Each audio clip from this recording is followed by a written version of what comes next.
from the 13th chapter according to the Gospel of St. Luke. At that very hour, some Pharisees came and said to him, "Get away from here, for Herod wants to kill you." He said to them, "Go and tell that fox for me, listen, I am casting out demons and performing cures today and tomorrow, and on the third day I finish my work. Yet today, tomorrow, and the next day I must be on my way, because it is impossible for a prophet to be killed outside Jerusalem. Jerusalem, Jerusalem, the city that kills the prophets and stones those who are sent to it. How often have I desired to gather your children together as a hen gathers her brood under her wings, and you were not willing. See, your house is left to you. And I tell you, you will not see me until the time comes when you say, 'Blessed is the one who comes in the name of the Lord.'" The Gospel of the Lord. Thanks be to God. Please be seated. Join me in a word of prayer. Let the words of my mouth and the meditations of our hearts be acceptable to you, O Lord, our strength and our Redeemer. Amen. Usually when the word faithfulness enters the religious conversation, the fingers point to us. Are we faithful to God? How far are we willing to go? How much are we willing to lay down? The money we put in the plate, the time we give to the church, the place we put God on our priority lists, all indicators of our faithfulness to God. Abraham points his finger in a different direction. Did you notice? Abraham wants to know, is God faithful to us? Hey, God! You promised me that my descendants would be as numerous as the stars in the sky. God, have you noticed? I got no children. Sarah's barren, and we're not getting any younger. God, are you faithful? And while you're at it, God, didn't you promise me the promised land? Have you seen I'm out in the wilderness trying to scratch up a living with no water, no food, no nothing except a lot of heat? God, where is this promised land? This land with milk and honey? Did you forget? God, are you faithful? It's a fair question.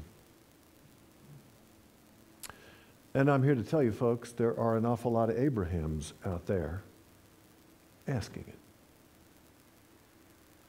Because about 2,000 years ago, Jesus promised to come again, and when he came again, he would usher in a new heaven and a new earth. Well, I got to tell you, it looks like an awful lot like an old world out there to me.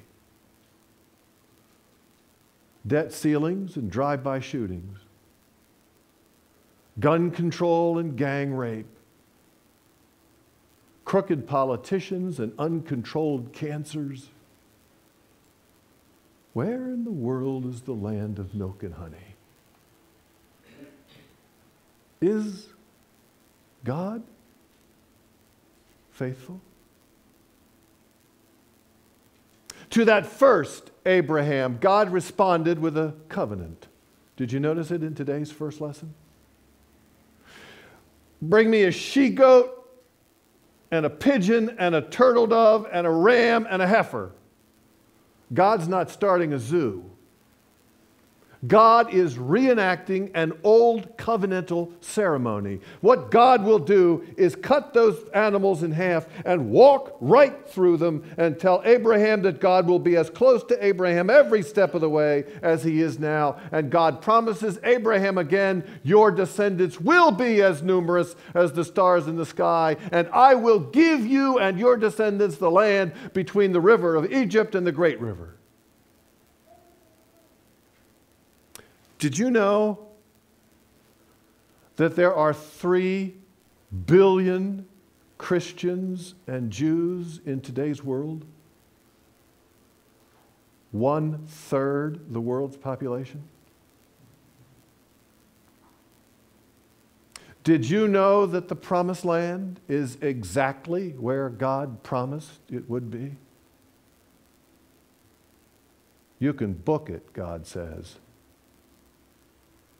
You can take it to the bank.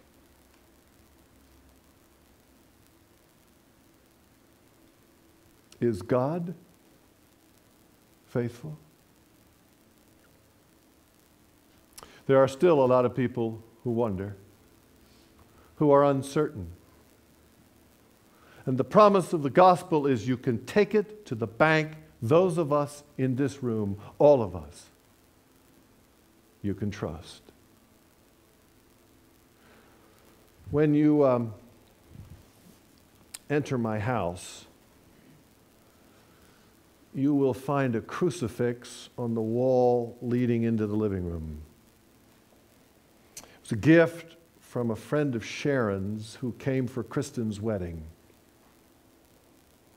Now, you might ask, what in the world is a Catholic crucifix doing in the home of a Lutheran pastor? It's reminding me of how far God will go to keep God's promise. Paul says it in Philippians. He emptied himself, took on the form of a servant, and became obedient unto death, even death on a cross.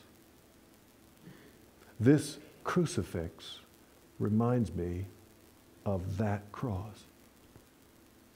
The cross God carried for me. Got to be honest with you, folks, I don't quite comprehend it. Got to be even more honest. Because faithfulness to God is not one of my greatest attributes. I'm just trusting that God's faithfulness to me is one of His. Amen.